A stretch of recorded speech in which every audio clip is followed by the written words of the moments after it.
अच्छा, जिन ख़वातीन का पहले सिज़ेरियन हुआ वो होता है ना, तो अगर वो साल बाद 1.5 साल के बाद दोबारा कंसीव कर लेती हैं तो वो कहती हैं नॉर्मल डिलीवरी का ट्रायल ले।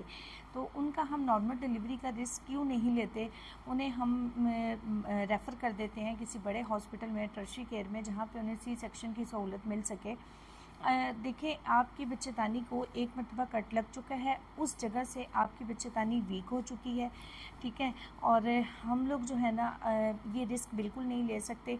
आपके सिजेरियन के बाद नॉर्मल डिलीवरी बिल्कुल हो सकती है, लेकिन उसके लिए एक हेल्दी गैप होना ज़रूरी है। 2 से 2.5 साल का आपका गैप होना चाहिए।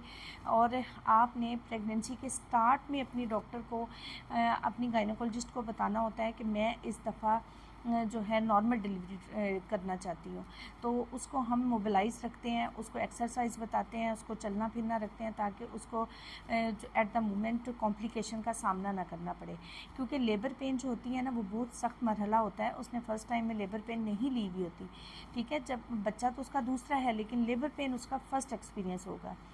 तो इसलिए काइंडली अगर आप सेकंड टाइम में नॉर्मल डिलीवरी चाहती हैं तो अपने डॉक्टर को ज़रूर बताएं। Thank you. अपना बहुत सा ख्याल रखें।